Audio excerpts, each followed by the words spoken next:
Now it's time to relax. Let your body fall into a comfortable position in your bed and drift gently into a state of total relaxation with tonight's story. The adventure of the noble bachelor continued. Eh? What was that? I say that I have solved it. Where then is my wife? That is a detail which I shall speedily supply. Lord St. Simon shook his head. I am afraid that it will take wiser heads than yours or mine, he remarked, and bowing in a stately old-fashioned manner, he departed. It is very good of Lord St. Simon to honour my head by putting it on a level with his own, said Sherlock Holmes, laughing. I think that I shall have a whiskey and soda and a cigar after all this cross-questioning. I had formed my conclusions as to the case before our client came into the room. My dear Holmes, I have notes of several similar cases, though none, as I remarked before, which were quite as prompt. My whole examination served to turn my conjecture into a certainty. Circumstantial evidence is occasionally very convincing, as when you find a trout in the milk, to quote Thoreau's example. But I have heard all that you have heard. Without, however, the knowledge of pre-existing cases which serves me so well. There was a parallel instance in Aberdeen some years back, and something on very much the same lines at Munich the year after the Franco-Prussian War. It is one of these cases, but hello, here is Lestrade. Good afternoon, Lestrade. You will find an extra tumbler upon the sideboard, and there are cigars in the box. The official detective was attired in a pea-jacket and cravat, which gave him a decidedly nautical appearance, and he carried a black canvas bag in his hand. With a short greeting, he seated himself and lit the cigar which had been offered to him. "What's up, then?" asked Holmes with a twinkle in his eye. "You look dissatisfied." "And I feel dissatisfied. It is this infernal St. Simon marriage case. I can make neither head nor tail of the business. Really, you surprise me. Who ever heard of such a mixed affair? Every clue seems to slip through my fingers. I have been at work upon it all day. And very wet it seems to have made you," said Holmes, laying his hand upon the arm of the pea-jacket. "Yes, I have been dragging the Serpentine." "In heaven's name, what for?" "In search of the body of Lady St. Simon." Sherlock Holmes leaned back in his chair and laughed heartily. "Have you dragged the basin of Trafalgar Square fountain?" he asked. "Why?" "What do you mean?" "Because you have just as good a chance of finding this lady in the one as in the other." Lestrade shot an angry glance at my companion. "I suppose you know all about it," he snarled. "Well, I have only just heard the facts, but my mind is made up." "Oh, indeed. Then you think that the Serpentine plays no part in the matter?" "I think it very unlikely." "Then perhaps you will kindly explain how it is that we found this in it." He opened his bag as he spoke, and tumbled onto the floor a wedding dress of watered silk, a pair of white satin shoes, and a bride's wreath and veil, all discoloured and soaked in water. "There," said he, putting a new wedding ring upon the top of the pile. "There is a little nut for you to crack, Master Holmes." "Oh, indeed," said my friend, blowing blue rings into the air. "You dragged them from the Serpentine?" "No, they were found floating near the margin by a park keeper. They have been identified as her clothes, and it seemed to me that if the clothes were there, the body would not be far off. By the same brilliant reasoning, every man's body is to be found in the neighborhood of his wardrobe. And pray, what did you hope to arrive at through this? At some evidence implicating Flora Miller in the disappearance. I am afraid that you will find it difficult. Are you indeed now? Cried Lestrade with some bitterness. I am afraid, Holmes, that you are not very practical with your deductions and your inferences. You have made 2 blunders in as many minutes. This dress does implicate Miss Flora Miller. And how? In the dress is a pocket. In the pocket is a card case. In the card case is a note. And here is the very note. He slapped it down upon the table in front of him. Listen to this. You will see me when all is ready. Come at once. FHM. Now, my theory all along has been that Lady St. Simon was decoyed away by Flora Miller, and that she, with Confederates no doubt, was responsible for her disappearance. Here, signed with her initials, is the very note which was no doubt quietly slipped into her hand at the door, and which lured her within their reach. Very good, Lestrade, said Holmes, laughing. You really are very fine indeed. Let me see it. He took up the paper in a listless way, but his attention instantly became riveted, and he gave a little cry of satisfaction. This is indeed important, said he. Ha, you find it so? Extremely so. I congratulate you warmly. Lestrade rose in his triumph and bent his head to look. Why, he shrieked, you're looking at the wrong side. On the contrary, this is the right side. The right side. You're mad. Here is the note written in pencil over here. And over here is what appears to be the fragment of a hotel bill which interests me deeply. There's nothing in it. I looked at it before, said Lestrade. October 4th, rooms 8 shillings, breakfast 2 shillings 6 pence, cocktail 1 shilling, lunch 2 shillings 6 pence, glass sherry 8 pence. I see nothing in that. Very likely not. It is most important all the same. As to the note, it is important also, or at least the initials are, so I congratulate you again. I've wasted time enough, said Lestrade, rising. I believe in hard work and not in sitting by the fire spinning fine theories.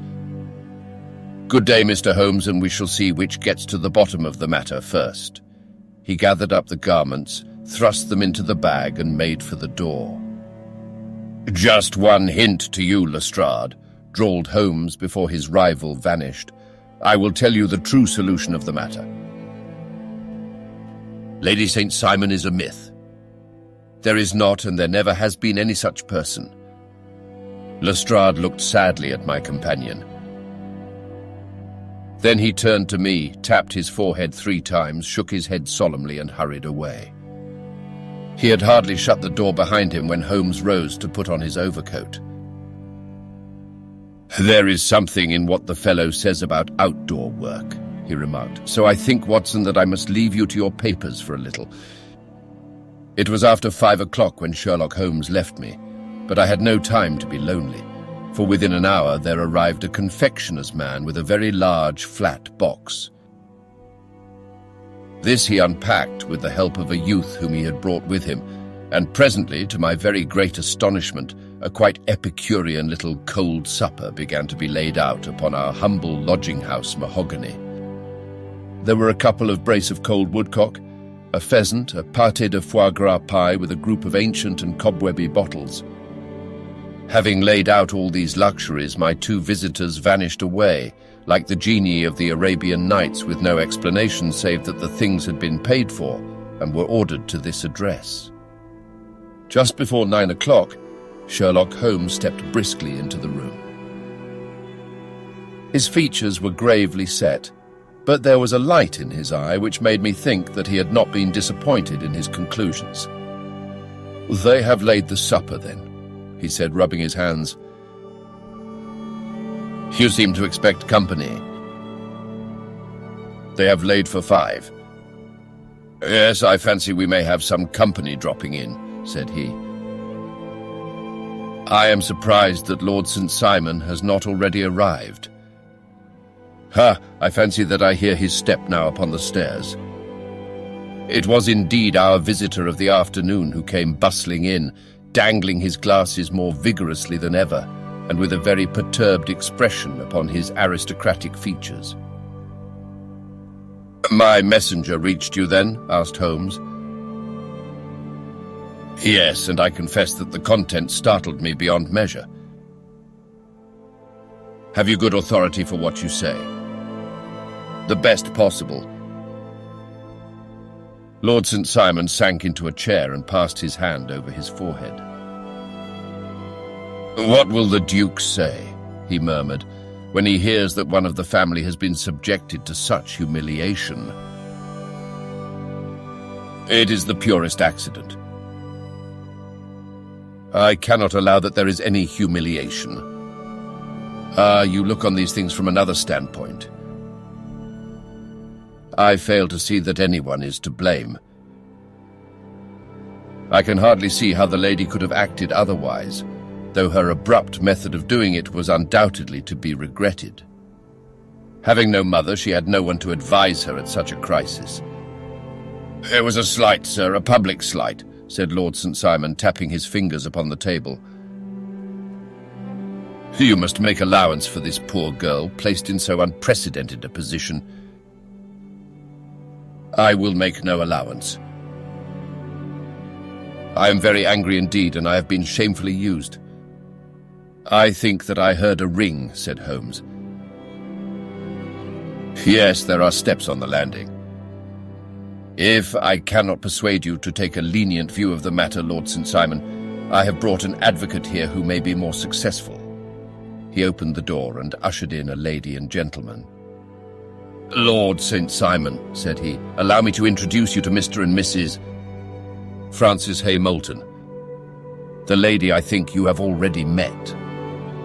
At the sight of these newcomers, our client had sprung from his seat and stood very erect, with his eyes cast down and his hand thrust into the breast of his frock coat, a picture of offended dignity.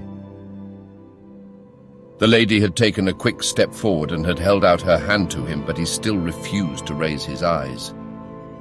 It was as well for his resolution, perhaps, for her pleading face was one which it was hard to resist.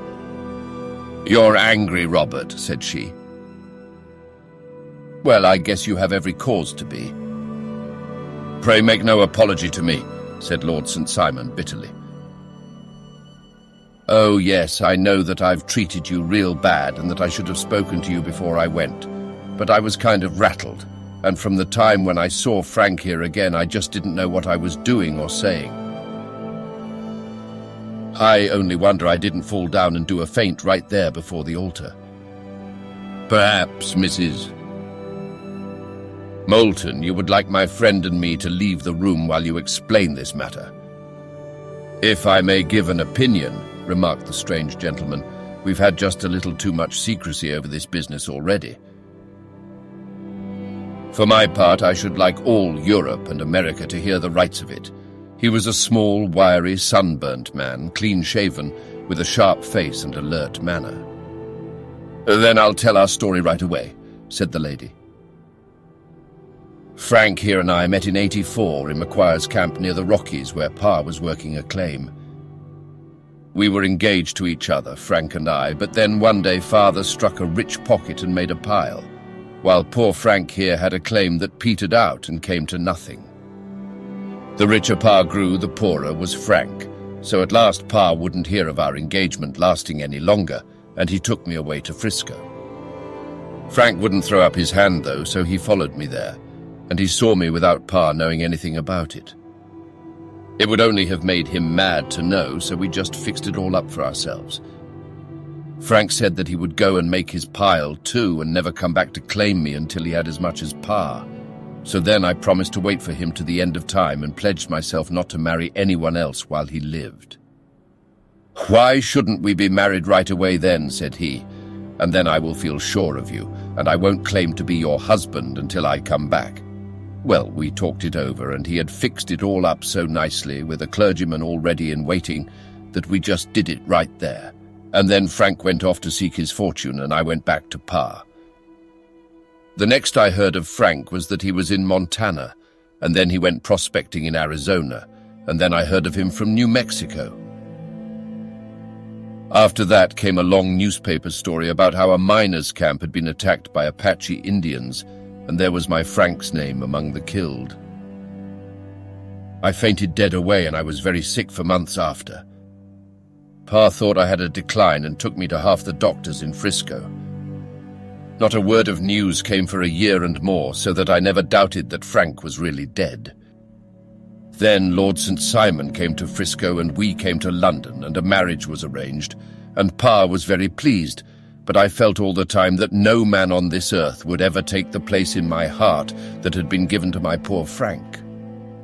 Still, if I had married Lord St. Simon, of course I'd have done my duty by him. We can't command our love, but we can our actions.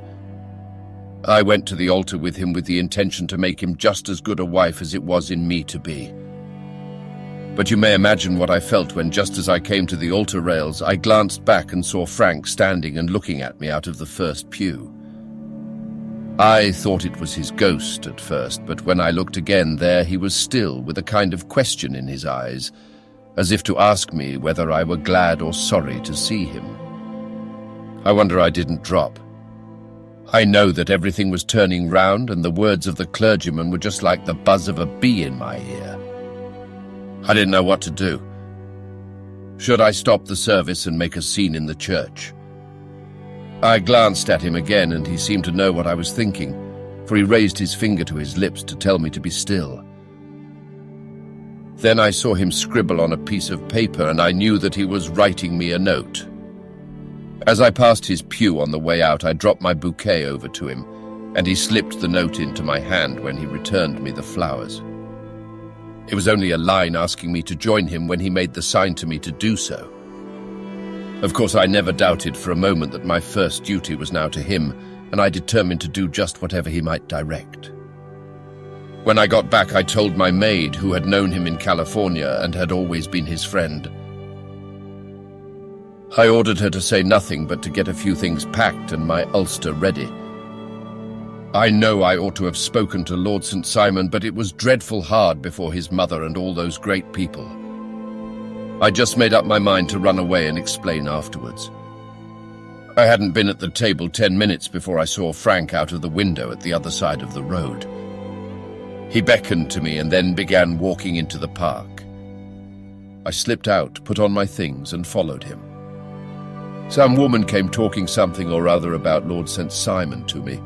Seemed to me from the little I heard as if he had a little secret of his own before marriage also. But I managed to get away from her and soon overtook Frank. We got into a cab together, and away we drove to some lodgings he had taken in Gordon Square, and that was my true wedding after all those years of waiting. Frank had been a prisoner among the Apaches, had escaped, came on to Frisco, found that I had given him up for dead and had gone to England, followed me there, and had come upon me at last on the very morning of my second wedding. I saw it in a paper, explained the American. It gave the name and the church, but not where the lady lived. Then we had a talk as to what we should do, and Frank was all for openness. But I was so ashamed of it all that I felt as if I should like to vanish away and never see any of them again, just sending a line to Pa, perhaps, to show him that I was alive. It was awful to me to think of all those lords and ladies sitting round that breakfast table and waiting for me to come back. So Frank took my wedding clothes and things and made a bundle of them so that I should not be traced, and dropped them away somewhere where no one could find them. It is likely that we should have gone on to Paris tomorrow, only that this good gentleman, Mr. Holmes, came round to us this evening, though how he found us is more than I can think, and he showed us very clearly and kindly that I was wrong and that Frank was right, and that we should be putting ourselves in the wrong if we were so secret.